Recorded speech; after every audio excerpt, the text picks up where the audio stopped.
अब हम भगवत गीता के चैप्टर 17 करेंगे। बहुत ही महत्वपूर्ण चैप्टर है, इतनी ज्यादा आपके सिलेबस में भी है चैप्टर 17।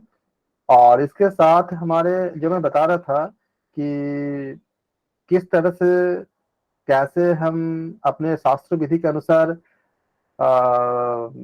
जो हम सारे कार्य करते हैं, किस तरह से कार्य करने का क्या फल होती है। और बहुत ज्यादा वैज्ञानिक दृष्टिकोण से, साइंटिफिकली भगवान ने बताए हैं इसको, हम इसको समझेंगे अभी। चैप्टर 17 अथ चतुर्दश अथ सप्तदश अध्याय, 17 के लिए। अथ सप्तदश अध्याय, 17वां अध्याय। अर्जुन उवाच, अर्जुन कहते हैं, अर्जुन बोले, हे सर कृष्ण। स्क्रीन को थोड़ा सा छोटा कीजिए सर, स्क्रीन बहुत कर। क्या हो रही है स्क्रीन पे, छोटा कर दूं? थोड़ा सा छोटा कीजिए सर, ये साइड साइड का नहीं दिख रहा सर। अब ठीक है? जी अब दिख रहा। अर्जुन कहते हैं कि हे कृष्ण, जो मनुष्य शास्त्र विधि को त्याग कर श्रद्धा श्रद्धा से युक्त होकर देवादि का पूजन करते हैं, उनकी स्थिति फिर कौन सी होती है? सात्विक है, राजसिक है, या तामसिक तामसिक है? हम सबके लिए ये सवाल है, क्योंकि सात्विक। वास्तव में हम लोग जानते भी नहीं है सारे जो विधि होती है, हमसे तो हमसे त्रुटियां हो भी जाती है ना। जो सारे जो शास्त्रों की जो विधि है, हम लोग कलयुग के मनुष्य है, प्राणी है, तो हमसे कभी गलती हो ही जाती है सारा चीजों पे। तो अर्जुन इसी के लिए कहते हैं, तो भगवान कहते हैं, मनुष्य के वह शास्त्रीय संस्कारों से रहित होकर केवल मनुष्य की शास्त्रीय संस्कारों से रहित होकर केवल स्वभाव से उत्पन्न श्रद्धा, कि उसका भाव क्या है, सात्विकी, राजसी और तामसी, ऐसे तीनों प्रकार की होती है। अर्जुन, ये तुम मुझसे सुनो। हे भारत, सभी मनुष्य की श्रद्धा उसके अंतकरण के अनुरूप होती है। जैसे उसका अंतकरण होगा उसके अनुरूप यह पुरुष श्रद्धामय है। इसलिए जो पुरुष जैसे श्रद्धा वाला होता है, वह स्वयं भी वही होता है जिसके बारे में योग दर्शन में भी बताया गया है अलग शब्दों में। सात्विक पुरुष देवों को पूछते हैं, ऐसे आपका प्रश्न बन गया एग्जाम के लिए, नोट करना। सात्विक पुरुष देवों को पूछते हैं, राजसिक पुरुष यक्ष को और यक्ष और राक्षसों को पूछते हैं, तथा अन्य तामस जो मनुष्य है वे भूत प्रेत इत्यादि को पूछते हैं। अब आप इसको रियल लाइफ से कनेक्ट करके देख लो, हमें ऐसे तीनों लोग मिल जाते हैं ना। आप ऐसे भी लोग मिलेंगे जो खाली सात्विक रूप से खाली खाली मतलब देवता की ही पूजा पूजा करते हैं। ऐसे भी लोग मिलेंगे जो राक्षस और यक्ष का भी पूजा करते हैं। और ऐसे भी लोग मिलते हैं जो भूत प्रेत इत्यादि पे भी बहुत से काम करते हैं। सब जगह मिलते हैं। तो ये क्या होगा, सतोगुण, रजोगुण और तमोगुण के आधार पे क्लासिफिकेशन हो गया।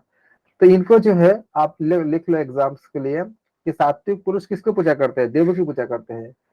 राजसिक गुण तो, इसका मतलब ये नहीं है कि जो सात्विक है उसके अंदर बाकी दोनों गुण नहीं है, बाकी दोनों गुण है लेकिन कम अवस्था में है। और जो राजसिक होते हैं, क्योंकि अगर तमोगुण नहीं होगा ना तो हमें नींद भी नहीं आएगा, नींद हमें नहीं, निद्रा हमें तमोगुण के कारण नहीं आती है, इससे तमस सब में रहता है। जिसमें राजस ज्यादा होते हैं वो यक्ष और राक्षसों को पूजा करते हैं, लेकिन जो तमोगुण से प्रेरित होते हैं, जिसमें ज्यादा होती है तमोगुण, वे भूत प्रेत, मतलब प्रेत और भूत गणों की पूजा करते हैं। अगला श्लोक बहुत महत्वपूर्ण है, इसको आप लिख लेना एग्जाम्स के लिए जो है। पहला आपका हो गया सतोगुण के लिए, दूसरा आपका हो गया रजोगुण के लिए, तीसरा आपका हो गया किसके लिए, तमोगुण के लिए। और सर राक्षस, सर राक्षस भी तो यही तामसिक में भी में ही होगा ना? राक्षस और यक्ष यक्ष जो होते हैं ना, वो आप उनके जो कैटेगरी होते हो वो ज्यादा आपका मूवमेंट ज्यादा करते हैं, मतलब उनके चंचलता जो ज्यादा होती है। उनमें आपका जो जो रजोगुण होता है वो गति देता है, मतलब मूवमेंट कराती है। और जो तमोगुण होता है वो स्थिर कर देता है। जैसे मान लीजिए कोई शराब पी के लेटा हुआ है, पड़ा हुआ है, वो मूव नहीं कर रहा है, वो तमोगुण उसकी ज्यादा प्रवृत्ति है। और जो राक्षस होते हैं, यक्ष होते हैं, वो मूवमेंट बहुत ज्यादा करते हैं, तो वो रजोगुण से आपका इंस्पायर्ड होते हैं। और जो तमोगुण होते हैं वो मतलब आप जैसे योग दर्शन में भी बताया गया है कि वो स्थिर रहते हैं, मतलब वो मूव नहीं करते ज्यादा। और नकारात्मक ऊर्जा बहुत ज्यादा होती है। तो भूत प्रेतों में जो नकारात्मक ऊर्जा होती है बहुत ही ज्यादा होती है, अत्यंत ज्यादा होती है। और राक्षसों में भी होती है, ऐसा नहीं कि, लेकिन वो उससे उनसे कम होती है। रजोगुण क्या होता है आपका, बीच का थोड़ा सा वो सत्व के, इसलिए जो रजोगुणी व्यक्ति होते हैं वो अगर थोड़ा सा सात्विक तरफ चले जाएंगे तो वो अच्छे अच्छे काम भी करते हैं, मतलब सात्विक काम भी कर लेते हैं, वो बीच में होते हैं ना। और अगर नेगेटिव की तरफ जाएंगे तो वो बुरे काम भी करते हैं। जो मनुष्य शास्त्र विधि से रहित केवल मन कल्पित घोर तप को तपते हैं, तथा दंभ और अहंकार से युक्त एवं कामना, आसक्ति और बल के अभिमान से युक्त है। जो मनुष्य शास्त्र विधि से रहित केवल मन कल्पित घोर तप को तपते हैं, तथा साथ में क्या क्या क्या फीचर बताया गया है, ये आप नोट करना, दंभ और अहंकार से युक्त एवं कामना, आसक्ति और बल के अभिमान से युक्त होते हैं। कि जैसे उनके नेचर कैसा होता है, मैंने आज इतना दान किया, कल इतना करूंगा, मेरे पास इतना ताकत है, मेरे पास ये सामर्थ्य है, मेरे पास ऐसा ऐसा इतना पैसा है। ये दंभ और अहंकार से युक्त होते हैं, मेरे पास ये फैसिलिटीज है। आसक्ति होते हैं, बल होते हैं, अभिमान होते हैं, ये सारे फीचर्स होते हैं। अब हमें देखने को मिलते भी है, तीनों गुण के लोग ही हमें देखने को मिलते हैं। जो शरीर रूप से स्थित भूत समुदाय को और अंतकरण में स्थित मुझ परमात्मा को भी कृष्ण करने वाले होते हैं, उन अज्ञानियों को तू आसुर स्वभाव वाले जान। आसुर, सुर मतलब क्या होती है, देवता होती है। आ मतलब क्या, जो देव स्वभाव के नहीं होते, जो सुर नहीं होती है, उसको असुर कहते हैं। राक्ष- तो आप देखते हो कि आजकल हमें हमेशा ही मिलती है देखने के लिए, कुछ लोग ऐसे मिलते हैं जो इस तरह के गुणों को डिजर्व करते हैं, जो शरीरस्थ रूप से स्थित धूत समुदाय को, जो भूत समुदाय जो हमारे शरीर के अंदर है, और अंतःकरण से स्थित मुझ परमात्मा को कृष्ण करता है, यानी कि उसके लिए मतलब बुरे भावना रखते हैं, कृष्ण करने वाले होते हैं। उन अज्ञानियों को तू असुर स्वभाव वाले जान, क्योंकि जो उस परम पिता परमात्मा को ही कृष्ण करते हैं, तो उनको आसुर मतलब उनके पास वो अज्ञानी होते हैं, उनको वो सूर नहीं होते हैं, तो इसको वो असुर स्वभाव वाले बताया गया है इसमें। उसके बाद बताते हैं कि भोजन भी सबको अपनी अपनी प्रकृति के अनुसार तीन प्रकार का प्रिय होता है। बहुत ही महत्वपूर्ण है, जब हम इसमें बात कर रहे थे किसी को मैं समझा एक्सप्लेन भी कर रहा था कि हमारे गुणों के अनुसार हमारे भोजन हमें प्रिय होता है, क्योंकि गुण फिक्स नहीं होता है। तो मैंने चैप्टर नंबर 14 में डिस्कस किया था कि कभी कभी ऐसा होता है कि सतोगुण जो है वो रजगुण और तमोगुण को डोमिनेट करता है। उस समय आप अपने भोजन के प्रकृति को अगर जांचेंगे तो आपको सात्विक भोजन ही पसंद नहीं मन करेगा, राजसिक और तामसिक भोजन आपको खाने का मन नहीं करेगा। किसी और समय क्या हो सकता है, रजगुण डोमिनेट कर सकता है आपका तमोगुण को, सतोगुण को। उस समय क्या होगा, आपका रजोगुण ही खाना ज्यादा पसंद आएगा। जैसे तीखा हो गया, आपका प्याज हो गया, जो रजोगुण को प्रमोट करता हो ऐसा खाना। और कभी कभी ऐसा होता है कि हम नेगेटिव बहुत ज्यादा हो जाते हैं, मतलब तमोगुण को हमें, तमोगुण जो होता है बाकी दोनों गुणों को क्या करता है, डोमिनेट करता है। तब हमको कैसा खाना पसंद होता है, जो तामसिक ऊर्जा को जो प्रमोट करता है, जैसे लहसुन। लहसुन प्याज की अपनी आपका आयुर्वेदिक वैल्यू बहुत है, लेकिन वो रजोगुण और तमोगुण गुण के हिसाब से जो है लहसुन को तमोगुण में रखा जाता है। इसलिए हम जब उपवास करते हैं, व्रत करते हैं, तो हमें ये कोशिश करते हैं कि हमारे अंदर सत्वगुण की वृद्धि हो, तमोगुण की रजोगुण की वृद्धि नहीं हो, ताकि हम उस जिस पर जैसे हम अगर उपवास करते हैं, किसी ईश्वर के लिए हम व्रत करते हैं, तो उन ईश्वर को जो हम अपने में, हमने क्या बोला था आपसे कुछ दिन पहले, कि अगर आप विवेकानंद को याद करोगे, आप देखो कितने ज्यादा पॉजिटिव हो जाते हो, उनकी ऊर्जा आप में आती है। उसी प्रकार से अगर आपने उपवास रखा है तो किसके लिए रखा है, आपने आपने भगवान शिव के लिए रखा है। तो जितने बार आप भगवान शिव को याद करोगे उतनी बार क्या होगा, उनकी ऊर्जा आपके अंदर आएगी। लेकिन उस समय उस ऊर्जा को एक्सेप्ट करने के लिए भी हमारे पास गुण तो होना चाहिए ना। तो ईश्वरीय ऊर्जा को जो एक्सेप्ट करता है वो गुण क्या होती है, सतोगुण होती है। क्योंकि सतोगुण से ही उस ऊर्जा का हम अपने अंदर समाहित कर सकते हैं। मान लो बारिश का पानी हो रही है, बारिश हो रही है, कोई सामग्री तो होना चाहिए ना। अगर मुझे बारिश का पानी को इकट्ठा करनी है तो हमारे पास कुछ होना तो चाहिए ना जिसमें हम इकट्ठा करेंगे। उसी तरह से सतोगुण जो अगर होगा तो उनके जो पॉजिटिव वाइब्रेशन होगा, इसलिए हम नवरात्र में क्या होते हैं, हम लहसुन प्याज नहीं खाते हैं या ऐसा कुछ खाना नहीं खाते हैं जो हमें तमोगुण या रजोगुण को बढ़ाता हो।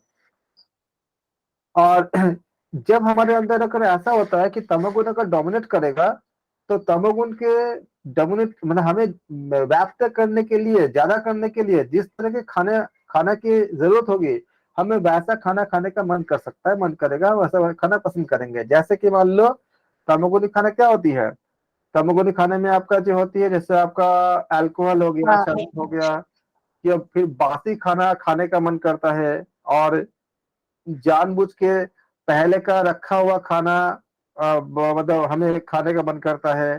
खासकर जैसे मान लो कि जो हम कभी जान के खा लेते हैं, कभी अनजाने में खा लेते हैं। अनजाने में मतलब सात्विक खाना क्या होती है, तुरंत आपने आपने पढ़ा भी होगा, हठयोग पृथ्वी का बाकी सब जगह पढ़े होंगे कि कितने समय में खाना को कंज्यूम कर लेना चाहिए बनाने के बाद। कहीं पे मतलब 8 घंटे, हाँ जी। 8 घंटा तक करते हैं ना। नहीं, वो डिपेंड करता है अलग अलग जगह पे। 8 घंटे तो नहीं कहा जाता इसमें। आयुर्वेद में का पल के बारे में बताया गया है। इस पल को अगर हम चेंज करेंगे नॉर्मल भाषा में, नॉर्मल इसमें, तो करीब करीब आपका 1 से 3 घंटे के अंदर हमें हमें कंज्यूम कर लेना चाहिए। और बहुत अच्छा होता है कि आपने बनाया और तुरंत ही आप इसको परोस दो, क्योंकि दोबारा गर्म करने को मना की जाती है। अगर आपने गर्मा गर्म खाना खानी है, ऐसा हमने को जी। बना लिया, दोबारा हमने इसको चाहे ओवन में चाहे कैसे भी गर्म कर लिया, तो ये आपका सतोगुण से हट गया। मतलब आप बनाते हो, तुरंत आप कंज्यूम करो। इसके लिए जो पल का जो हिसाब बताया गया था, मैंने इसको कैलकुलेट किया था, तो आपका लगभग लगभग आपको 1 घंटे से कम टाइम में मिली थी। जो और ऐसे भी देखो कि उस समय उसका टेस्ट बहुत अच्छा ही होता है। अगर आप गर्म करोगे तो उसका टेस्ट खराब हो जाती है। सुबह का खाना शाम को खाओगे। दूसरे कुछ मेथड ऐसे होते हैं जो बोलते हैं 8 घंटा 10 घंटा इत्यादि इत्यादि, वो अलग अलग थ्योरीज होते हैं। लेकिन जो तमोगुण जब वृद्धि होती है तब हमको ये बासी खाना या दोबारा तिबारा गर्म किया हुआ खाना या ज्यादा देर आपका जो अल्कोहल इत्यादि हमें बहुत अच्छा लगता है उस समय खाने के लिए, या उस तरह का सीन देखने के लिए, चाहे मूवीज में हो चाहे कैसे हो। क्योंकि वो हमारे गुण को क्या करता है, प्रमोट करता है, तब हम वैसा कार्य करते हैं। और अगर आपने नेचुरोपैथी किया, आपने जैसे उपवास का जो सिद्धांत सिद्धांत जो बताते हैं नेचुरोपैथी में, या अगर आपने किसी ईश्वर के नाम से, अगर भगवान के नाम से अगर आपने आपने उपवास रखा, तो उनकी ऊर्जा अगर आपके अंदर आ रही है, तो सतोगुण क्या करता है, उस ऊर्जा को बढ़ाता है। उस समय देखोगे आप खुद भी नहीं खाओगे और दूसरा कोई खाएगा तो आपको अच्छा भी नहीं लगेगा, या आप उससे हट जाओगे, मतलब उसको पसंद नहीं करोगे जिस समय। क्योंकि हमारा गुण क्या होती है, फिक्स नहीं होता। कोई एक गुण बाकी दोनों गुणों को डोमिनेट करता है, इसीलिए हमारा खाना भी डेली फिक्स नहीं होता। हमारा खाना डेली नहीं होता है। अगर एक ही खाना कैसे खा रहे हैं, क्या बोलते हैं। क्योंकि आज अगर सतोगुण अगर हावी है, हो सकता है कल तमोगुण हावी हो जाए, फिर रजोगुण हावी हो जाए। इसलिए हम खाना क्या करते हैं, हम वैरायटी ले लेते हैं। आज ये खाएंगे, आज कल ये खाएंगे, परसों ये खाएंगे। लेकिन जो योगी जन होते हैं वो खाली फल ही खाते हैं, और देखो उसमें कुछ ज्यादा वेरिएशन उनको चाहिए नहीं होता, क्योंकि वो सतोगुण में होते हैं और उनको ज्यादा कुछ चाहिए नहीं होता। जैसे छोटा बच्चा बहुत सतोगुण में होता है तो खाली माँ का दूध पीता है, उससे कुछ ऐसा लगता ही नहीं है कि हम कुछ और खाएं। या जो छोटे जानवर भी होते हैं वो बहुत काफी सात्विक होते हैं, इसलिए हमें किसी भी जानवर को बहुत प्यारा लगता है। बच्चा जो है किसी भी एनिमल का जो बच्चा होता है वो बहुत बहुत प्यारा लगता है, क्योंकि वो बहुत ज्यादा आपका स्पिरिचुअल ये सतोगुण होते हैं। उनका खाने का पैटर्न बदलता नहीं है ज्यादा। जैसे जैसे बड़े होते हैं वैसे वैसे हमारे अंदर गुणों का परिवर्तन होता है, तो हम खाने के चीज को उसको चेंज करते हैं। यही बताया गया है कि हमारे अब आप क्या देखा अपना, आपने कौन से गुण कैसे चेंज हो रही है बॉडी के अंदर, ये आपके खाने की जो प्रवृत्ति, इच्छा, मैं दबाने को नहीं बोल रहा हूँ, मैं ये नहीं बोल रहा कि आप वो मत करो। आपके जो इच्छाओं को देख करके आप ये भी कह सकते हो कि आपके अंदर कैसे कैसे किस तरह से गुणों का चेंजेस हो रही है, क्योंकि खाने पे जो खाद्य जो पदार्थ होती है हमारे गुणों को प्रभावित करता है। इसलिए हठयोग प्रतिपिका में या घिरण संहिता में खाने को बहुत क्लासिफाई किया गया, मिताहार के बारे में बहुत ज्यादा बात की गई है। कि वो आहार जो होती है, ब्रह्मचर्य का पालन हम क्यों नहीं कर पाते? जैसे अगर आप सूखा मिर्च अगर हम जलाते हैं तो खांसी आएगी। आप सूखा मिर्च जला करके किसी को बोले भाई खांसो मत, तो ये संभव है? तो लोग क्या बोलेंगे, भाई मिर्च क्यों जला रहे हो, मिर्च जला रहे हो तभी तो खांसी आ रही है। उसी प्रकार से जो उत्तेजक खाना खा करके, आहार लेकर के अगर हम योगाभ्यास या योग के अगर अंतर्मुखी होना चाहेंगे, तो वो खाने का जो ऊर्जा है वो ऐसा गुण को प्रमोट करेगा, जनरेट करेगा कि हमको सत्वगुण में रहने देगा नहीं। और आपने क्या पढ़ा, आपने चित्त की भूमियों में आपने पढ़ा ना कि पहला 3 भूमि में क्या होती है, योगाभ्यास नहीं हो पाती ना, एकाग्र और निरुद्धि में हो पाती है। तो मूढ़ क्षिप्त विक्षिप्त जो है वो किससे प्रमोट होती है? ये आपका ज्यादातर किसमें होती है, तमोगुण और रजोगुण। लेकिन एक क्या है, एक आपका सत्वगुण से भी प्रमोट होती है, और वहां पे आपका ट्रांसफॉर्मेशन चलती है। शुद्ध जो होती है वो सत्वगुण आपका डोमिनेट करता है, तब हमारे पास क्या है, हमारा निरुद्ध एकाग्र, मतलब एकाग्र होते हैं फिर निरुद्ध होती है जब सत्वगुण डोमिनेट करे। इसीलिए मिताहार के इतने ज्यादा महत्व है। इसीलिए बताया गया इसमें कि इनका आहार भी क्या होगा, 3 तरह की होती है। देख रहे हैं आप कितनी बड़ी बात बताया गया एक छोटे से लाइन में। इसकी व्याख्या तो बहुत बड़ी है, मैंने बस छोटा सा कर दिया। इसमें आपका अगर हम बायोकेमिस्ट्री की बात करेंगे तो इसको बायोकेमिस्ट्री से हम दिखा सकते हैं, केमिकल बॉन्डिंग के स्ट्रक्चर जो होते हैं उसके साथ भी बात कर सकते हैं। लेकिन केमिकल बॉन्डिंग तो आपका सिलेबस में नहीं है और आप लोग सब केमिस्ट्री का नहीं हो। ये तो हम यहाँ पे सिग्मा बॉन्ड, पाई बॉन्ड और जो हाइड्रोजन कंजुगेशन होती है, फिर आपका कैलोरीफिक वैल्यूज होती है, इनके बीच का जो आपका कार्बन के साथ तो बाकी सब जो कंपाउंड होती है उसके साथ किस तरह से आपका ऑप्टिकल आइसोमेरिज्म, ये सब चीजें, इन सब चीजों के साथ आपका व्याख्या होती है। लेकिन जगह नहीं है, ये सही जगह नहीं है करने का, और न ही आपका सिलेबस में है, लेकिन ये जुड़ती है। ये क्या कहते हैं इसमें कि प्रकृति के अनुसार ये क्या बोलते हैं, भोजन भी सबको अपनी अपनी प्रकृति के अनुसार 3 प्रकार का प्रिय होता है। और वैसे ही यज्ञ, ताप, तप और दान भी 3 प्रकार के होते हैं। उनके इस पृथक पृथक भेद को अर्जुन तुम मुझसे सुनो। देखा आपने 2-3 लाइन में कितनी गहरी बात थी इसमें, जिसके बारे में व्याख्या की है, बहुत छोटी व्याख्या है, इसकी बहुत बड़ी व्याख्या है। इतनी बड़ी व्याख्या है ना कि आप लाइफ के बहुत चीजों को सॉल्व कर सकते हो, खाली इसको अगर कनेक्ट कर लो, इतनी बड़ी व्याख्या है इसका।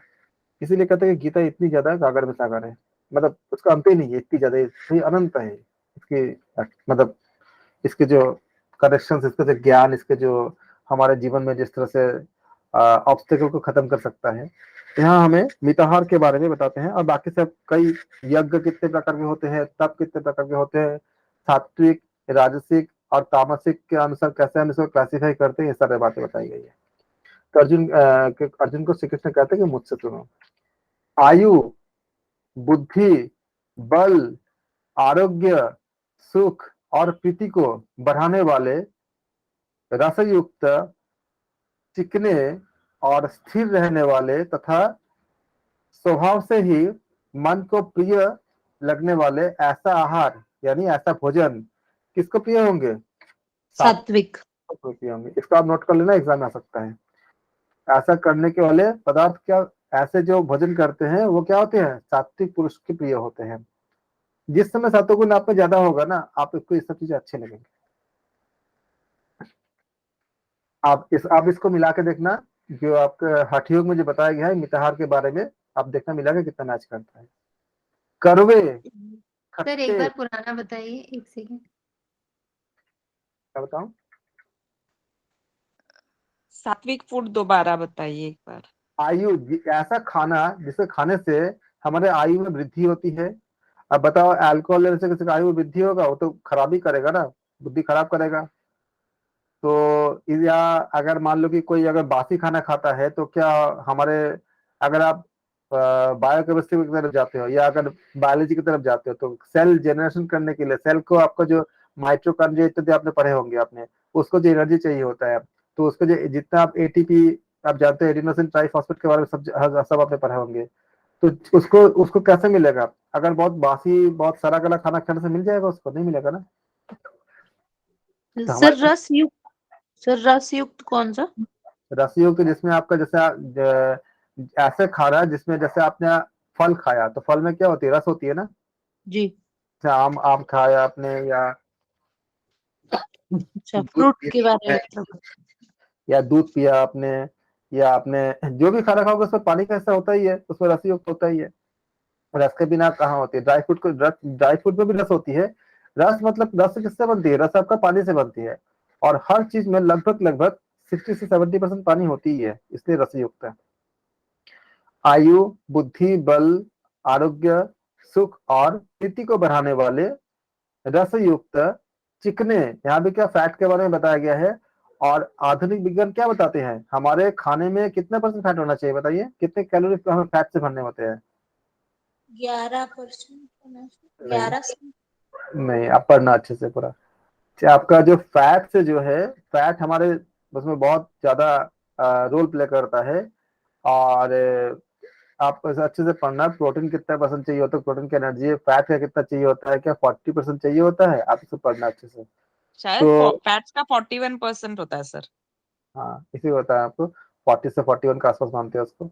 तो आरोग्य, सुख और प्रीति को बढ़ाने वाले रस युक्त चिकने, चिकने मतलब फैट, जो फैट फैट होते हैं, और स्थिर रहने वाला। अच्छा, फैट भी बहुत तरह के होते हैं, खाली फैट बोल दिया था, फैट तो करने लगना। फैट भी आपका जो है, एलडीएल आपका होती है, एचडीएल होती है, वीएलडीएल होती है, वेरी लो डेंसिटी लिपोप्रोफाइल, उसके बारे में सब जान के तब करना। ऐसा कोई भी मतलब हर फैट हमारे लिए वो नहीं होती है, मतलब बेनिफिशियल नहीं होती है। खाली एच टी एल जिससे बढ़ती है, वो हमारे फैट बहुत ज्यादा बेनिफिशियल होती है, जो हमारे हार्ट को सपोर्ट भी करता है। अच्छे से इसको पढ़ना, आपका जब एनाटॉमी पढ़ोगे, आप ऑलरेडी ऑलरेडी आप पढ़ चुके हो, रिवीजन करना। हम एनाटॉमी के बारे में अगर कोशिश करेंगे तो आपको और अच्छे से रिवीजन भी हो जाएगा आपका। आपने पढ़े हैं, आपने अपने एमए के सिलेबस में भी पढ़े होंगे, और सर ने भी बहुत अच्छे से पढ़ाया था, और आपने रिवीजन भी किया है। अगर आपने रिवीजन नहीं किया तो रिवीजन करके रखना, ये आपको एग्जाम में भी आते हैं। तो आयु, बुद्धि, बल, आरोग्य, सुख और प्रीति को बढ़ाने वाले रसयुक्त चिकने और स्थिर रहने वाले तथा स्वभाव से ही मन को प्रिय ऐसे आहार अर्थात भोजन किसको प्रिय होते हैं? सात्विक लोगों को प्रिय होते हैं। कड़वे, खट्टे, लवण युक्त, बहुत गर्म, तीखे, रूखे, दाह्य कारक, जैसे बहुत आपने मिर्च खा लिया ऐसे, और दुख, चिंता तथा रोगों को उत्पन्न करने वाले आहार अर्थात भोजन किसको पसंद है? रासिक। राजसिक व्यक्ति को बहुत पसंद है। रासिक। किसी को बहुत मतलब मिर्च पसंद है, तो मिर्च क्या करता है? आपको बॉडी का बहुत मतलब बहुत ज्यादा लोगे तो खराबी करता है लीवर में, और बहुत चीजें का खराब करती है। सर कौन से दोष को करता है ये हाँ, डोमिनेंट? ये रजोगुण को, मतलब रजोगुण वृद्धि होती है, बाकी दोनों को डोमिनेट कर देता है।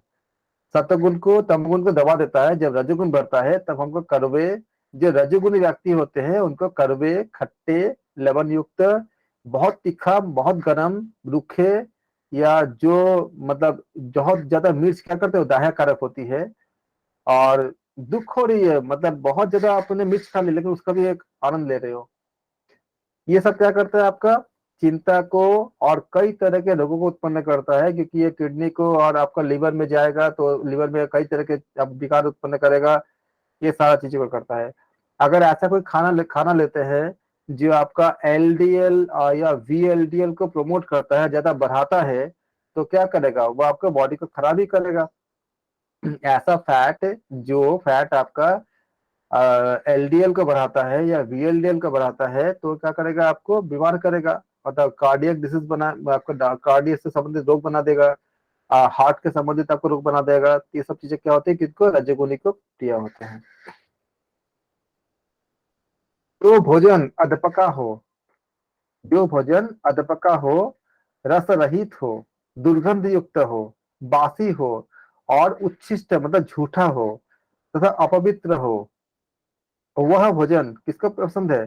तामसिक लोगों को प्रिय होता है। अब बताओ, शराब कैसे बनती है? सब सारे गलत चीज से बनती है। अगर आप अच्छे से अच्छा कोई शराब लोगे तो भी क्या होगा? कैसे अल्कोहल कैसे बनती है? उसको किण्वन प्रोसेस कहते हैं उसको। रागी अंगूर को बन हाँ, ग्रेप्स को सर। हाँ, उसको किण्वन कहते हैं। उसमें कुछ आपका प्रोसेस होता है, अगर केमिस्ट्री का आपने पढ़ा है तो आप देखोगे उसमें लिखा होता है, उसमें किण्वन होते हैं, और भी कई प्रोसेस होते हैं उसमें। उसमें आपका जो फ्रूट्स के या जिसके जो कंपाउंड होते हैं, उसको एक तरह का बैक्टीरिया लगता है कि जो डिकम्पोज हो जाता है ऑर्गेनिक कंपाउंड में।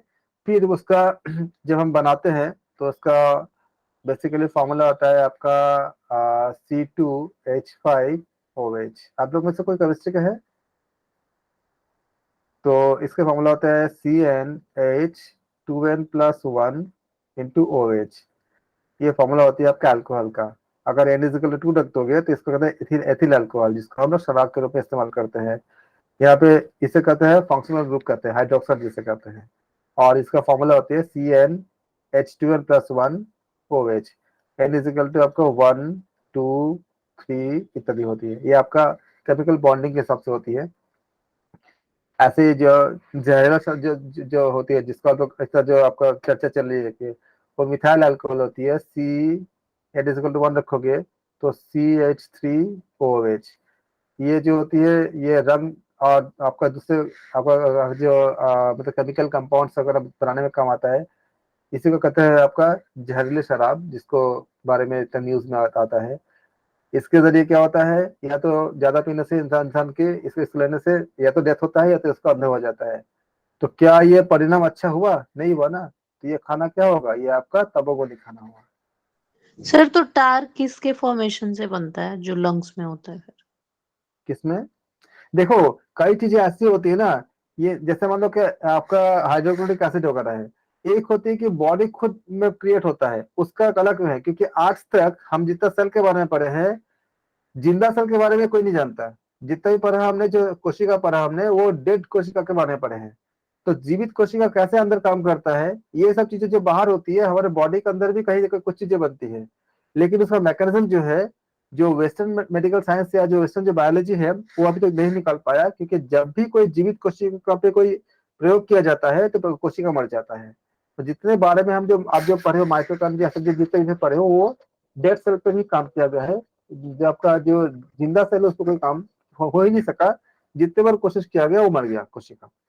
इसलिए कुछ चीजें ऐसी होती है जो बॉडी अंदर से बनाती है, जो बॉडी के लिए, जैसे हाइड्रोक्लोरिक एसिड, वो अगर नहीं होगा तो आप खाना जो खाओगे, जो आप जानते हो, आपने पढ़े होंगे एनाटॉमी में कि पहले जो बॉडी के अंदर आपका जो जाती है तो सबसे पहले पेट में क्या मिलती है, उसको HCl मिलती है। बहुत से HCl 4% होते हैं सर। हाँ, बहुत से कीटाणु होते हैं, उसमें मर जाते हैं। फिर उसका एक तरह का लेयर होता है, ताकि हमारे वो HCl से हमारे हमारे शरीर को कोई नुकसान न पहुंचे। फिर आपका लिवर से आता है, फिर इसका बाइल जूस आता है। बहुत चीजें आपने पढ़ा, आपने जो आपका मतलब उसका एसिडिक से बेसिक कैसे बनता है, सब चीजें। तो वो बॉडी का अपना मैकेनिज्म है। बाहर से जब हम लेते हैं उसका संतुलन होता है, तो संतुलन से ज्यादा या कम होगा तभी हम बीमार पड़ते हैं। लेकिन अगर बाहर से ऐसा खाना ले लें जो जिस खाने में आपका इस तरह के आपका तमोगुनी भोजन हो, जिसमें आपका बासी हो, दुर्गंध युक्त हो। मान लो नारियल है, नारियल को किसी ने रखा, तो नारियल का अगर आपने कुकस करके अगर उसका जो कुछ बनती है, पकौड़ा बनती है, बहुत चीज बनती है, तुरंत बना लिए, तो क्या सात्विक हो गया। अब उसी नारियल को अगर आप 15 दिन घर पे रख देते हो, उसमें फंगस आ जाता है तो सड़ जाता है। उसके बाद उसके निकाल के अगर कोई बनाता है तो क्या होगा, वो आपका तामसिक में आ गया।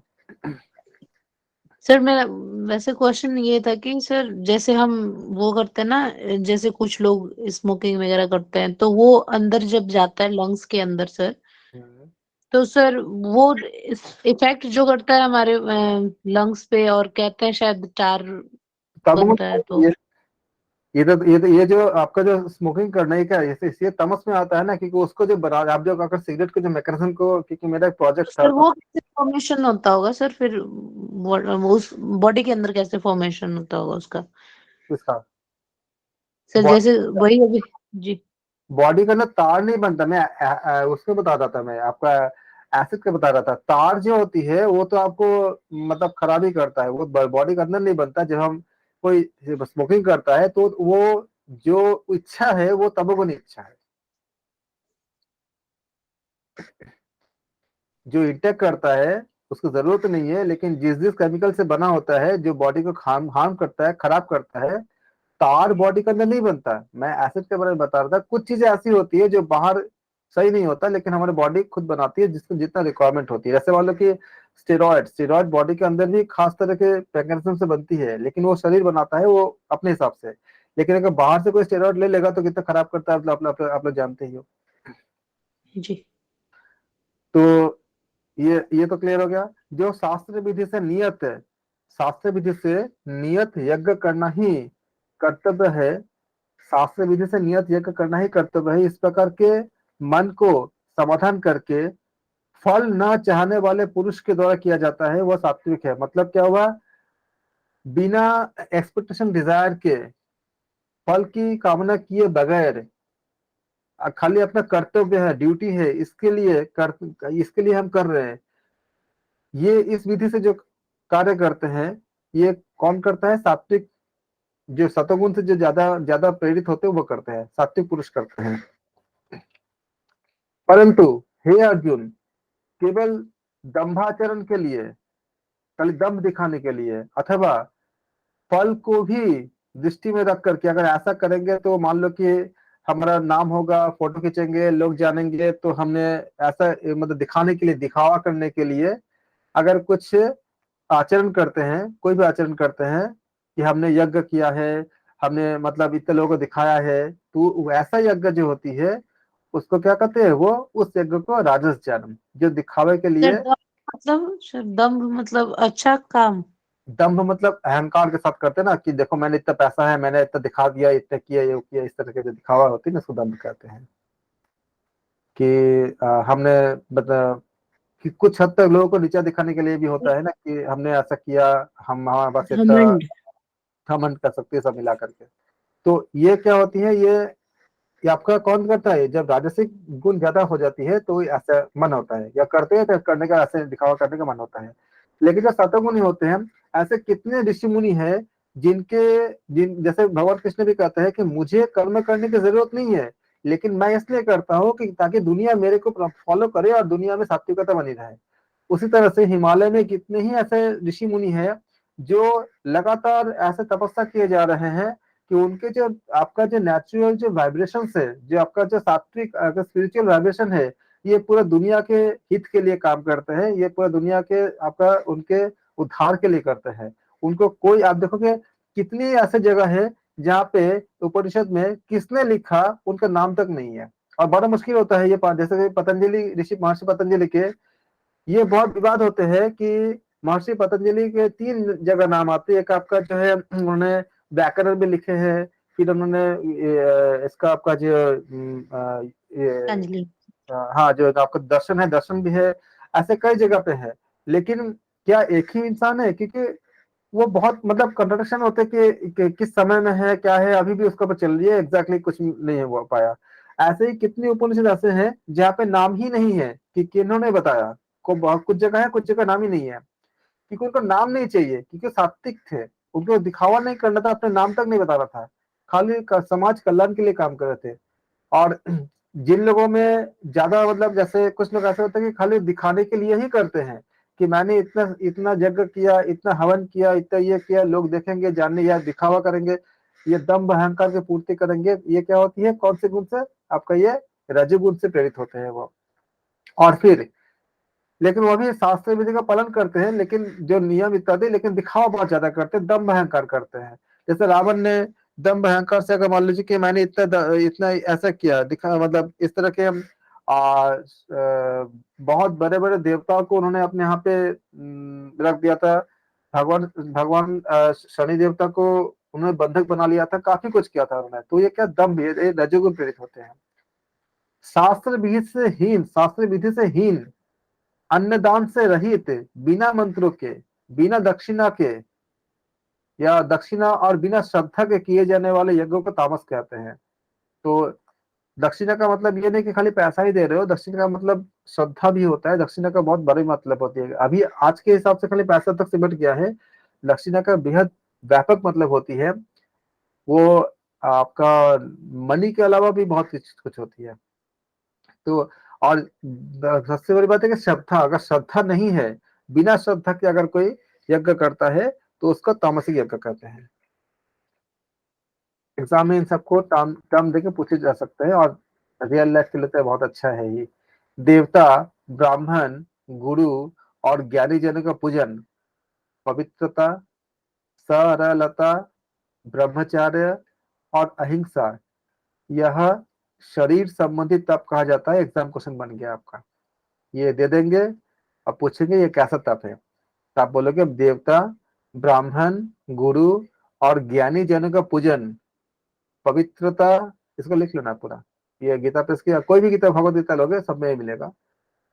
पवित्रता, सरलता, ब्रह्मचर्य और अहिंसा, यह शरीर संबंधी तप कहा गया है कि शरीर संबंधी तप, इनमें से कोई भी 2-3 दे देंगे और बताएंगे कि ये कौन सी तप है।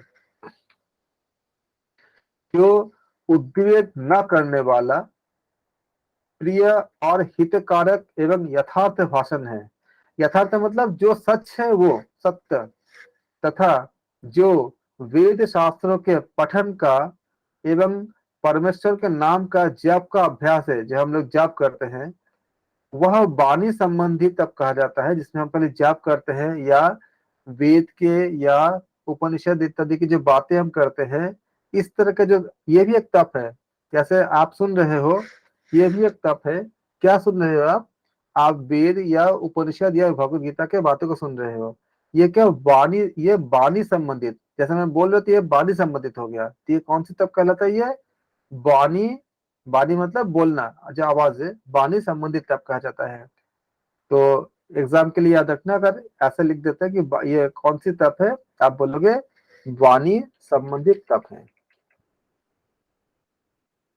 मन की प्रसन्नता, शांत भाव, मन की प्रसन्नता, शांत भाव, भगवत चिंतन करने का स्वभाव, मन का निग्रह और अंतःकरण के भावों की भली भांति पवित्रता, इस प्रकार यह मन संबंधी तप कहा जाता है। ऐसा तप जो मन की प्रसन्नता के लिए, मन की प्रसन्नता के लिए शांत भाव से भगवान चिंतन करने का जो स्वभाव होती है, हमेशा आप भगवान, जैसे आपने गायत्री का जप कर रहे हो या ऐसे अपने इष्ट नाम का जप कर रहे हो, मन के निग्रह करना, अंतःकरण के भावों की पवित्रता करना कि हे ईश्वर, मेरे भाव को सत्वगुणी कर दो, सात्विकता कर दो, मेरे सारे अच्छे बुरे तुमको समर्पित कर दिया, इस तरह का जो भाव होती है, ये क्या कहलाती है, ये मन संबंधी तप कहलाता है।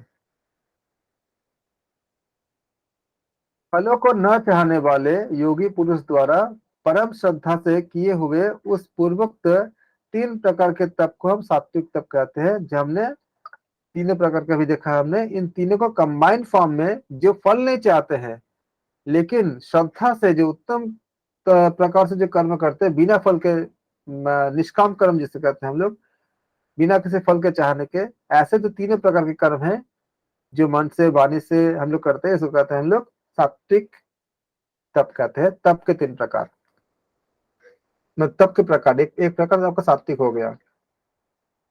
जो तप सत्कार, मान और पूजा के लिए तथा अन्य किसी स्वार्थ के लिए भी स्वभाव से या पाखंड से की जाती है, वह एक अनिश्चित और क्षणिक फल वाला होता है, और यह राजसिक तप कहलाता है कि भगवान मुझे ये दे दे, या मुझे इस चीज की प्राप्ति हो, या ऐसे ही दिखावे के लिए कर रहे हैं, या किसी स्वार्थ के लिए कि मुझे पुत्र की प्राप्ति हो, या मेरा जॉब लग जाए, या हम एग्जाम में पास हो जाए तो मैं इतने लड्डू चढ़ाऊंगा, या इस तरह के जो, या पूजा करूंगा, हवन करूंगा, ये जो होती है ये भी तप होती है।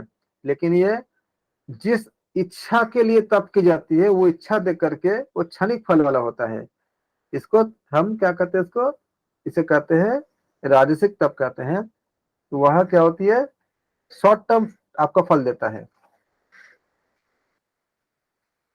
तो तप मूढ़ता पूर्वक हठ से, मन से, वाणी और शरीर की पीड़ा के साथ या पीड़ा सहित, या दूसरों के गलत करने के लिए, दूसरों के हानि करने के लिए, दूसरों को अनिष्ट करने के लिए किया जाता है, वह तप तामसिक तप कहलाता है। जो मूढ़ हो या मन वाणी से एक तकलीफ देने के लिए हो, या दूसरे के अनिष्ट करने के लिए जो करते हैं, उसको कहते हैं तामसिक तप कहते हैं।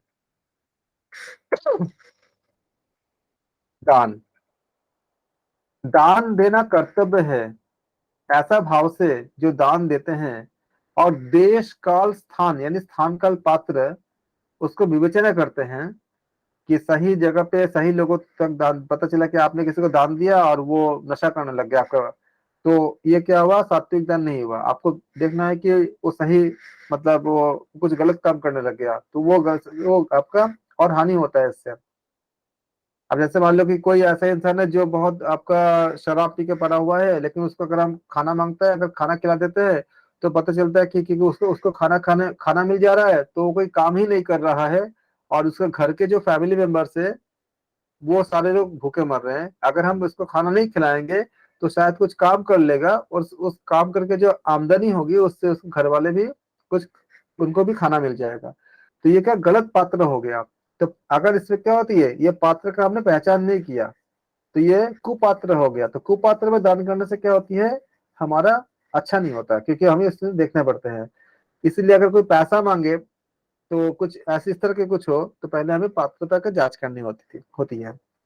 यही बताते हैं, ऐसे भाव से जो दान देश काल और पात्र के प्राप्त होने पर उपकार न करने वालों के प्रति दिया जाता है, वह दान आपका क्या होती है। हम जब ये पता कर लेते हैं कि सही व्यक्ति मतलब स्थान काल पात्र सही है, और उससे कुछ हम वापस में कुछ हम चाहते नहीं है कि हमने कुछ अगर दया किया, कुछ दिया उसको, उसके बदले में हमें कुछ मिलेगा, ऐसा अगर जब जब नहीं चाहते हैं, मतलब बिना फल की इच्छा किए हुए, उसे कहते हैं सात्विक दान कहते हैं इसको। सर तो दान पेटी में जो हम दान करते हैं वो तो हमें नहीं पता चलता है कि वो किस काम से जा रहा है, क्योंकि वो तो खाना खिलाते हैं ना, अभी आपने बोला कि वो भी हमें जांचना चाहिए तब देना चाहिए। तो सर ये चीज कैसे, मतलब सही है या गलत फिर? दान पेटी में जब दान करते हैं हम, ये बाय डिफॉल्ट ये मानते हैं कि ये जो दान पेटी में जो दान जा रही है, ये एक सही चैनल से जा रही है, और ये चैनल्स के जिनके अधिकार में रहेगा वो किसी अच्छे व्यक्ति को ही देंगे।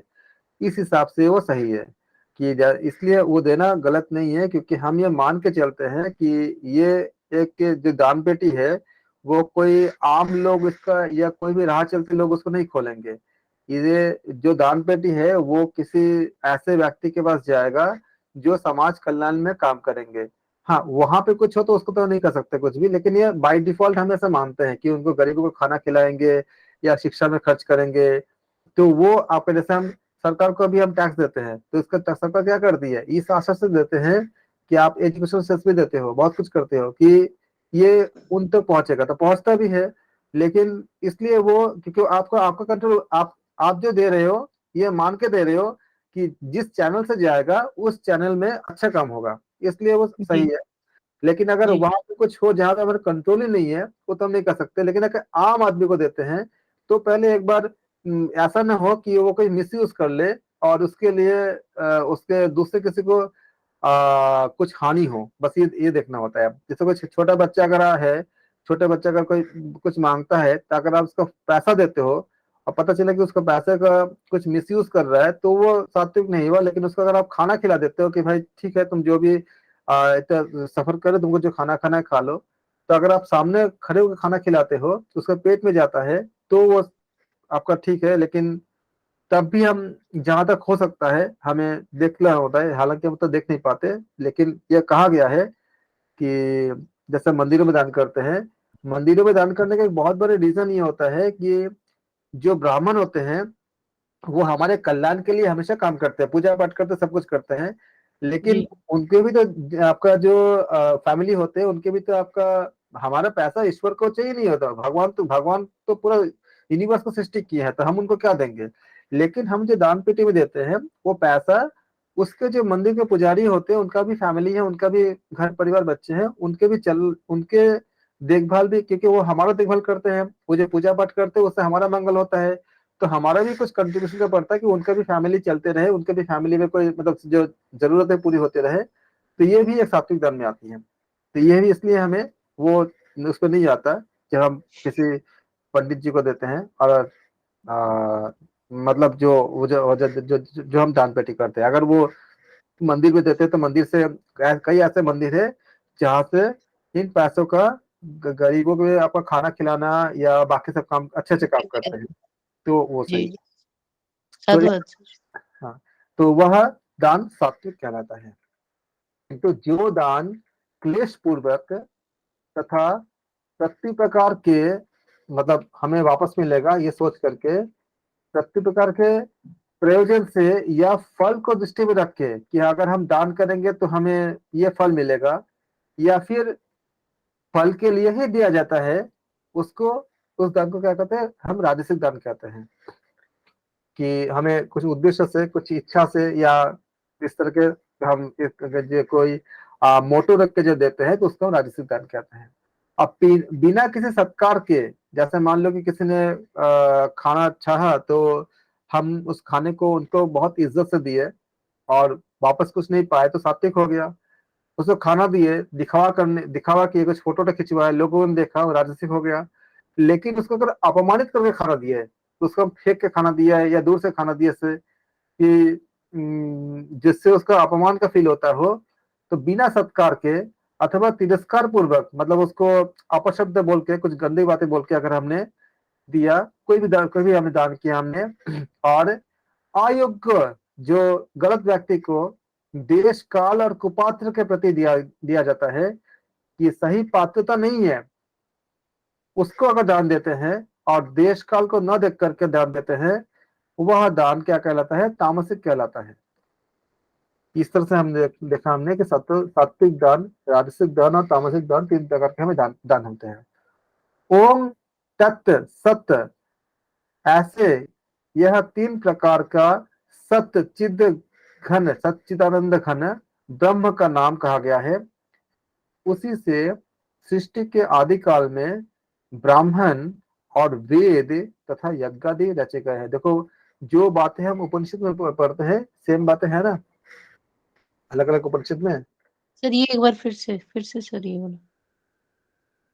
ओम, जब भी हम बोलते हैं ना कि हम किसी को दान करते हैं तो क्या बोलते हैं, ओम तत्सत कहते हैं, हमेशा ये बोली जाती है हर जगह पे। अब ब्रह्म का नाम, ये ब्रह्म का नाम है ओम तत्सत।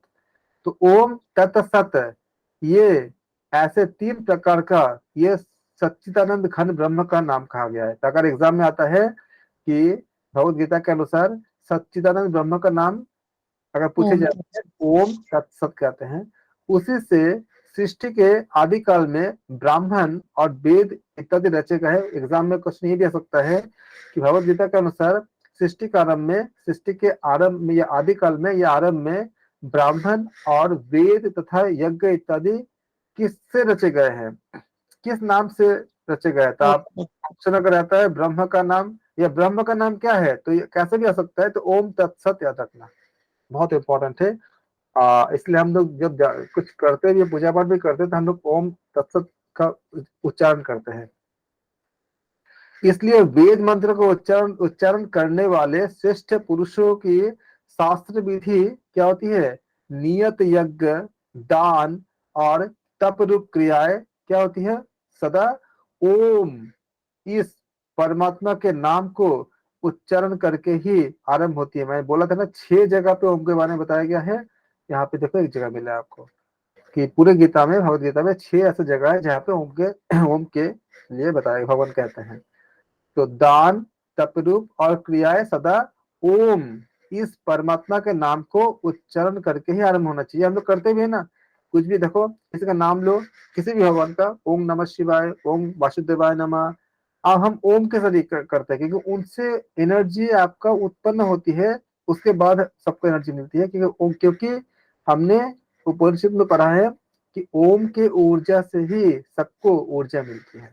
इसी को बात को बताया गया है कि क्रियाएं सदा क्या होती है, ओम, इस परमात्मा के नाम का उच्चारण करने के बाद ही हम करते हैं। इसलिए आप वेदों में जितना आपका मंत्र भी है, मंत्र के शुरू में क्या ओम से ही आपका उत्पन्न होती है। सारे मंत्रों का जब आप देखोगे ओम वहां पे मिलती है, ओम शब्द मिलती है। तत्व, तत्व मतलब क्या, तत्व अर्थात तत् नाम से कहे जाने वाले परमात्मा का ही सब कुछ, यह सब है। तत्व का मतलब क्या हुआ, परमात्मा का ही यह सब है। जब तत्व बोलेंगे तो इस भाव को हम रखते हैं, इस भाव से फल को न चाहने वाले नाना प्रकार की यज्ञ, तप रूप क्रियाएं तथा दान रूप क्रियाएं कल्याण की इच्छा वाले पुरुष के द्वारा की जाती है।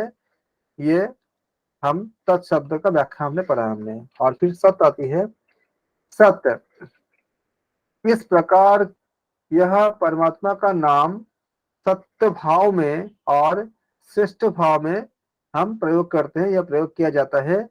हे पार्थ, उत्तम कर्म में भी सत्य शब्दों का प्रयोग की जाती है। तो ओम तत्सत इसका प्रयोग कैसे करते हैं यह हमने देखा, हमने चैप्टर नंबर 17 में। तथा यज्ञ, तप और दान में जो स्थिति है वह भी सत्य इस प्रकार कही जाती है। और उस परमात्मा के लिए हम क्या करते हैं, किया हुआ कर्म निश्चय पूर्वक सत्य ऐसे कहा जाता है, या हम अपने मन में ऐसे भावना रखते हैं। हे अर्जुन, बिना श्रद्धा के किया हुआ हवन, दिया हुआ दान एवं तपा हुआ तप और जो कुछ भी किया हुआ होता है और जो कुछ भी किया हुआ शुभ कर्म है, वो सारे क्या होती है आपका, सारे के सारे वो समझता असत हो जाती है, क्योंकि उसमें श्रद्धा नहीं होता। इस प्रकार कहा जाता है कि इसलिए वह मतलब जो जो तामसिक दान होती है, इसका हम देखते हैं कि इसलिए होती तो दान वो भी है, लेकिन वो असत होती है, और इसलिए वह न तो इस लोक में ही लाभदायक होती है और न ही परलोक में, यानी मृत्यु के बाद भी वो कोई फल नहीं देता, क्योंकि वो तामसिक दान होता है। सर असत्य मतलब झूठा है ना असत्य यहाँ का पे? वही परिभाषा है यहाँ पे। असत्य का मतलब क्या होती है, असत, असत मतलब झूठ नहीं, जो सत्य न हो, झूठ नहीं। अभी तुमने जो सत क्या होती है, जो सतोगुण से प्रेरित होती है वो सत होती है ना। असत जो तमोगुण से प्रेरित होती है, जो तामसिक दान होती है, तामसिक यज्ञ होती है, वो असत हो गया। असत का मतलब जो सत्य ना हो, सत मतलब जो सत्वगुण से, अभी हमने पढ़ा ना कि सात्विक दान, सात्विक तरह से यज्ञ कैसे करते हैं। असात्विक जो असत है, जिसमें तमोगुण से, जैसे हमने अभी क्या देखा कि अश्रद्धा से किसी को अगर दान किया जाए या शास्त्र विधि के अलावा अगर किसी यज्ञ की जाए, तो ये सब क्या है आपका, जो जो आपको मतलब किसी को नीचा दिखाने के लिए, या किसी को कोई कुछ ऐसे अनुष्ठान जिसको दूसरे को पीड़ा पहुंचे या दुख पहुंचे, ये क्या तामसिक होती है, तो ये असत हो गया। तो ये लाभदायक नहीं होती है, ना तो इस जन्म में, ना तो इस लोक में, और न ही परलोक में, मतलब मरने के बाद ही उसका कुछ फल मिलते हैं, जो हम तामसिक दान या तामसिक हम यानी असत असत रूप से कोई कार्य करते हैं। तो इस तरह से हमने देखा कि ओम तत्सदिति श्रीमद् भगवद गीता गीतासु उपनिषत्सु ब्रह्म विद्याय योग शास्त्रे श्री कृष्ण अर्जुन संवादे श्रद्धा त्रय विभाग योग, ये एग्जाम में आता है कि 17 चैप्टर का नाम क्या है, तो आप नोट करना, श्रद्धा त्रय विभाग योग नामक सप्तदश अध्याय, और सारे अध्याय का नाम याद कर लेना, किस अध्याय का सर क्या नाम। क्वेश्चन रिपीट करना, क्वेश्चन अभी क्या बोला था आपने? 17वां चैप्टर का नाम क्या है, 17 चैप्टर का, तो आप बोलोगे श्रद्धात्रय विभाग योग। इसको क्यों कहते हैं सर, श्रद्धात्रय विभाग? हाँ जी, इसका नाम श्रद्धात्रय विभाग क्यों है सर? श्रद्धा के आधार पर बोला गया ना आपको, जो सत्वगुणी, रजोगुणी, तमोगुणी, 3 तरह की श्रद्धा होती है ना, 3 तरह के हिसाब से आपका जितने दान के बारे में बताया गया है, जितने तप के बारे में बताया गया है, तो वो क्या है, आपका श्रद्धा कहाँ पे स्थिर है, सत्वगुण में है, रजोगुण में है कि तमोगुण में है, उसके अनुसार क्या होगा, एक ही काम का 3 अलग अलग फल हो गया ना। इसलिए श्रद्धा, त्रय मतलब 3, त्रय मतलब क्या 3 हो गया, 3 मतलब क्या, सत्वगुणी, रजोगुणी, तमोगुणी। श्रद्धा मतलब श्रद्धा कितने तरह की होती है, श्रद्धा 3 तरह की होती है, इसलिए श्रद्धा त्रय विभाग योग। सर तो इसमें एक तो आपने गुणत्रय, डाइट के बारे में वो किया था, क्या जैसे एक डाइट। क्या नहीं उसने समझा।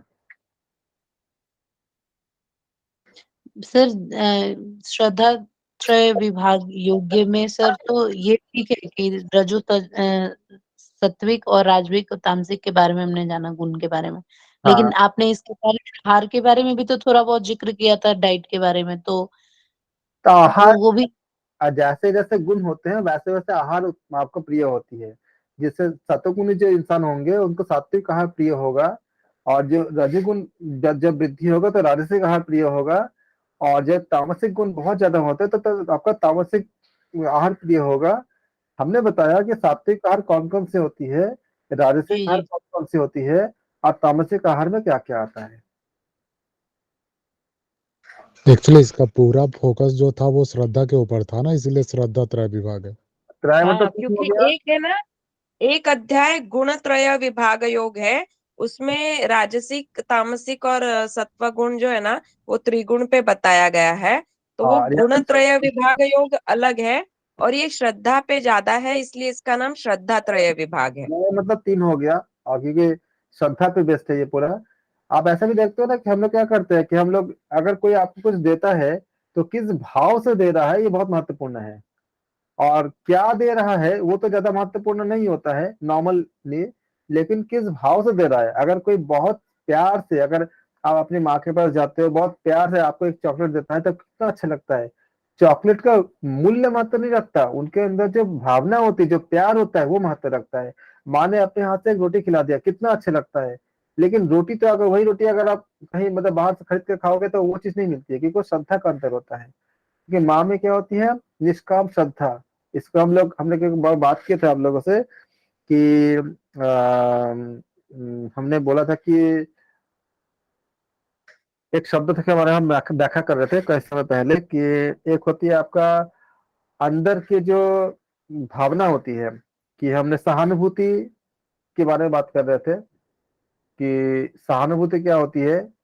और एक और शब्द था जो ये बताता था कि सहानुभूति से अलग क्या होती है, कि हमने हिंदी में शब्द था ये। सहानुभूति ऐसा होती है कि किसी के साथ कोई दुख हुआ और उस दुख में हमने इसको हमें हमें भी मतलब एक मतलब दुख को उसके साथ शेयर किया, तो वो सहानुभूति, सह सह अनुभूति। और एक होती है जिसमें क्या होती है कि उसको रियलाइज करना, अपने खुद में ले लेना। जैसे माँ, अगर बेटे को अगर कोई दुख होती है तो माँ उसको सहानुभूति नहीं करती है, उसको जी लेती है उस दुख को। उसके साथ साथ वो जो दुख जी लेते हैं वो सहानुभूति से बहुत ऊपर हो गया। उसी तरह से इसमें अंतर क्या है, खाली ये आपका फीलिंग्स, भावनाओं का अंतर होता है। तो इसी प्रकार से जो माता का जो भावना होती है ये बेहद ज्यादा, बहुत ही ज्यादा मतलब प्योर स्टेट होती है माँ की जो भावना होती है। लेकिन बाकी जो दूसरे जो संबंध होते हैं उनके साथ प्योर हो भी सकता है और नहीं भी हो सकता है। तो क्या अंतर होती है, श्रद्धा का ही अंतर होती है। तो इसी के लिए बताया गया। इसी तरह से जब हम ईश्वर की पूजा करते हैं, कोई भक्त ऐसा होता है, जैसे गोपी थे, गोपीजन थे। गोपीजन से कोई मतलब नहीं था। किसी ने बोला कि देखो भगवान कृष्ण को जो है उनको सर पे दर्द हो रही है, तो बोले कैसे ठीक होगा। बोले ठीक तो होगा, कोई अगर उनको पैर का धूल दे दे, उनके पैर का धूल अगर सर पे लगाएंगे तो उनको ठीक हो जाएंगे। लेकिन सर का, कोई अपने पैर का धूल अगर भगवान के सर पे कैसे लगाएगा, तो बहुत महापाप होगा, तो नरक को जाएगा। तो गोपीजन ने बोला कि इससे कोई मतलब ही नहीं है कि हम नरक को जाएंगे कि हम स्वर्ग को जाएंगे। भगवान को दुख हो रही है, उनका दुख, उनका पेन पहले खत्म होना जरूरी है। तो सबने बोला कितना चाहिए, ले लो ले लो, हम नरक को जाएंगे, स्वर्ग को जाएंगे, बात की बात है।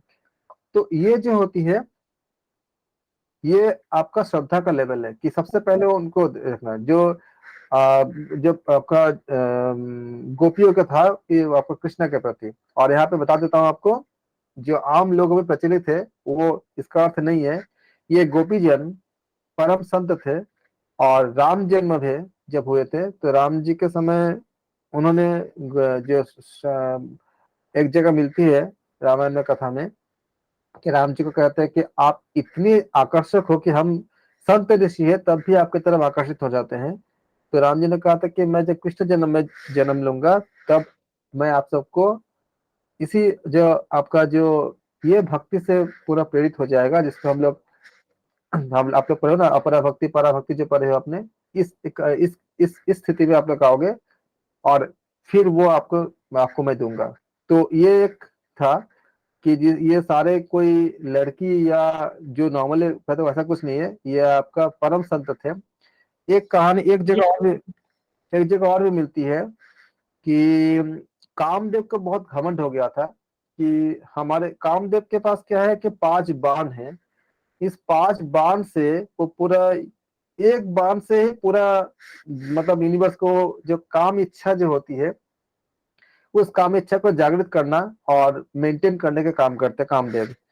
तो उनके पास ऐसे तीव्र शक्ति थे कि उन्होंने एक बार नारायण से कहते, देखो नारायण, नारद जी को भी मैंने हिला दिया, मतलब उसको भी मतलब एकदम पूरा विचलित कर दिया। भगवान शंकर को भी मैंने कर दिया, मैंने इतनी ज्यादा मैं ताकतवर हूँ। तो नारायण किसी का भी घमंड नहीं रखते, अपना खुद का घमंड भी उन्होंने उन्होंने चूर चूर किया था, दूसरे को तो बात छोड़ दो। नारायण ने कहा था मैं कृष्ण जन्म में तुम्हारे जो लीला है कामदेव का, उसके साथ रह के भी दिखा दूंगा कि मैं मतलब विचलित नहीं होऊंगा, मैं विचलित नहीं होऊंगा। और ये उन्होंने कामदेव को कहा था। और इस प्रकार से गोपियों के साथ जो जो हम रासलीला देखते हैं, इस रास का अर्थ जो आम लोग बोलते हैं ऐसा कुछ नहीं है। इस रास का, जैसे हमने बोला था उस दिन आपको कि महाभारत के जो कैरेक्टर है वो कैरेक्टर का मीनिंग अलग अलग है। हम एक दिन चर्चा किए थे कि जैसे हम बोलते हैं कि पांडव में जो युधिष्ठिर है, न्याय अन्याय के युद्ध में जो स्थिर होते हैं वो युधिष्ठिर कहलाता है, जो हमारे अंदर के गुण होते हैं। नकुल मतलब नियम, जो हम डिसिप्लिन करते हैं वो नकुल होते हैं, हमारे अंदर के गुण होते हैं। सहदेव जो सद हृदय होते हैं, जो सरल हृदय होते हैं, वो सहदेव जो अंदर की एक पॉजिटिव गुण होती है। भीम भयंकर भक्ति जो होती है, भीम होता है, वो इतना ताकतवर होता है कि प्रभु को भी जो है सुदामा प्रभु के भक्ति से प्रभु ने उनको अपने आंसुओं से उनका पैर धो दिया, जबकि लाखों साल तपस्या करके भगवान को दर्शन तक नहीं कर पाते। ऐसे जो जो लोग तपस्या करते हैं ऐसे कभी कभी दर्शन कर पाते हैं, क्योंकि प्रभु ने भक्ति के कारण उनको उनका पैर धो दिया। तो ये इतना ताकतवर भीम जो है वो भक्ति का प्रतीक होता है। और अर्जुन अनुराग ही होती है, जो पूरी तरह से जो पूर्ण समर्पण, वो अर्जुन का प्रतीक होती है। इसलिए अर्जुन को इतने प्रिय थे कृष्ण। कृष्ण कहते हैं कि जब शरणागति कोई होता है तो वो सबसे ज्यादा प्रिय होते हैं। उसी तरह से जो कुंती है वो कर्तव्य का प्रतीक होते हैं। वैसे नेगेटिव कैरेक्टर में भी होता है जो धृतराष्ट्र धृष्टता का राष्ट्र, यानी कि हम लोग जब जानते हैं कि सही क्या गलत क्या, तब भी जो हम बुरे काम को हम जानबूझ के भी करते हैं, सपोर्ट करते हैं। यानी हम अपने आंखों में पट्टी बांध बांध लिए हैं, जानते हैं गलत क्या सही क्या, तब भी गलत का साथ देते हैं। तो ये हम जो धृष्टता करते हैं और करते ही जाते हैं, करते ही जाते हैं, एक के बाद दूसरा दूसरे के बाद तीसरा करते जाते हैं, ये धृष्टता का राष्ट्र है। इसलिए यह जन्मांध है, देखने देख कर भी आंखों में पट्टी की तरह लगे बांध के रखते हैं, तो अंधे की तरह है। इसलिए धृतराष्ट्र का कैरेक्टर हमारे अंदर, सबके अंदर होता है। ऐसे ही दूर धन, दूषित धन, गलत तरीके से जो हम जो कुछ ऊपर, चाहे वो मान सम्मान पैसा कुछ भी उपार्जन करते हैं, वो दूषित धन, दूर धन, जो नेगेटिव कैरेक्टर होती है, जो सबके अंदर तमोगुण के कारण होती है। उसी तरह से ऐसे हरकतें करने के लिए भी एक साहस चाहिए होता है, उसे कहते हैं दुशासन। ये भी एक तमोगुण की कैरेक्टर होती है। उसी तरह से जो भीष्म है, भ्रम ही भीष्म होते हैं। भ्रम केवल ज्ञान के सामने काम नहीं कर सकता, और इसीलिए कहते हैं कि जब भीष्म थे तो दुर्योधन ने कहा था आके, आप सबको भीष्म को ही रक्षा कीजिए, अगर भीष्म जीवित रहेगा तो हमारा जय निश्चित है। तो इसका मतलब क्या, जो हमारे अंदर जो नेगेटिव कैरेक्टर होती है वो कोशिश करता है कि भ्रम जीवित रहे। भ्रम जीवित रहेगा तो आपको मिसगाइड आराम से कर देगा। भ्रम जो है ज्ञान के सामने टिक नहीं पाता, इसीलिए शिखंडी के सामने भीष्म कभी बाण नहीं चला पाए। एक दूसरे व्याख्या कर रहे हैं, वो जो था वो तो था ही, एक आपका आंतरिक व्याख्या होती है कि हमारे जीवन के साथ कैसे होती है। जो शिखंडी क्या होती है, शिखंडी का एक रूप और होता है, जो हमने जो महाभारत में पढ़ा वो तो पढ़ा ही है। हमारे जीवन में कैसे हमारे जीवन हमारे अंदर कैसे है, शिखा सूत्र का जो त्याग करते हैं उसको एक शिखंडी के रूप में लिया गया है। शिखा क्या होती है, लक्ष्य का प्रतीक होती है, और सूत्र क्या होती है, संस्कार का प्रतीक होता है। जब सारे संस्कार समाप्त हो जाते हैं तो ये लक्ष्य जो होती है वो पूर्ण ज्ञान को प्राप्त होता है, और उस ज्ञान के सामने भ्रम टिक नहीं पाता। इसीलिए शिखंडी के सामने कभी भी भीष्म का हथियार नहीं चला पाए। हालांकि वहां पे बताया गया था कि शिखंडी आपका ना स्त्री थे ना पुरुष थे, इसलिए उन्होंने हथियार नहीं चलाए। लेकिन दूसरे व्याख्या के हिसाब से जो हमारे जीवन में कैसे काम करता है, जो आपका एक फिलोसॉफिकल जो व्याख्या होती है, जो हमारे लिए काम अच्छे अपने आप को मोटिवेट करता है, उसके हिसाब से। और भ्रम कब उत्पन्न होती है, जब इच्छा होती है, डिजायर होती है। अगर इच्छा खत्म हो जाएगा तो भ्रम भी खत्म हो जाएगा। इसीलिए भीष्म का था इच्छा मृत्यु, मतलब इच्छाओं की मृत्यु।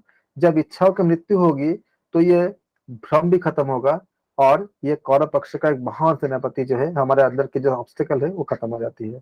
इस तरह से द्रोणाचार्य कौन थे? डुअलिटी, द्वैत, द्वैत ही द्रोण का प्रतीक है। ऐसे ऐसे बहुत सी चीजें हैं जो हमारे अंदर की चीजों को, मतलब ऑब्स्टिकल को खत्म करने के लिए इसकी व्याख्या की जाती है, जो एक दार्शनिक व्याख्या है, जो आपका फिलोसॉफिकल व्याख्या है। बाकी जो जिस समय महाभारत हुआ था उसको तो रियल में हुआ था, वो तो है ही, तभी तो हमें गीता मिला है। तो ये हमने देखा इसमें कि किस तरह से हमारे लाइफ में भी जो हम देखते हैं कि ये श्रद्धा कितनी महत्वपूर्ण रखता है। जिस तरह का जिसका श्रद्धा होगा, ठीक उसी तरह से आपका चीजें मिलेंगी। तो ये जो भगवान ने कामदेव को ही बोल के रखे थे और राम जी ने बोल के रखे थे, इस हिसाब से उन्होंने जो लीला किए थे। एक जगह और आता है कि एक बार गोपीजन किसी ऋषि के पास जा रहे थे और यमुना पार करना था। तो कृष्ण ने कहा कि जाओ यमुना से बोल देना कि अगर श्री कृष्ण ने पूरा जीवन भर अगर ब्रह्मचर्य का पालन किए हैं तो रास्ता दे दे। तो यमुना कभी झूठ का समर्थन नहीं करती, हमेशा सच का समर्थन करती है। तो जब गोपीजन वहां पे गए और जब बोले तो यमुना जी ने रास्ता दे दिया। मतलब वो वासना के कहीं से दूर दूर तक उनका कोई संबंध नहीं था। ये एक अंतर ज्ञान की चीज थी, और जो उनको, उन ऋषि मुनियों को मोक्ष देने के लिए ये पूरा आपका जो गोपी का जो बातें बताई गई थी।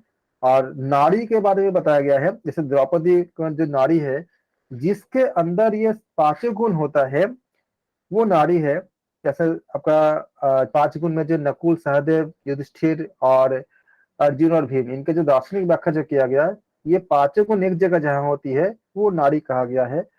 वो एक अत्यंत उच्चतम स्थिति होती है, जो शुद्ध प्रकृति होती है, जो चेतन प्रकृति होती है।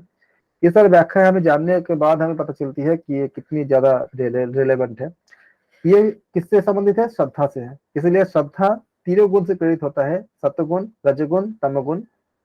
उस गुण के हिसाब से जो श्रद्धा होती है उसके हिसाब से हमें फल मिलते हैं। और इसी के बारे में चैप्टर नंबर 17 में बताया गया है। आप लोगों का धन्यवाद बहुत बहुत। आज हम यहाँ पे ये खत्म किए, हमने समाप्त किए, और कल हम उपनिषद के जो शेष पाठ बचे हुए हैं उसे हम समाप्त करेंगे। धन्यवाद। साधुवाद गुरु जी। Thank you Hariom sir. साथी।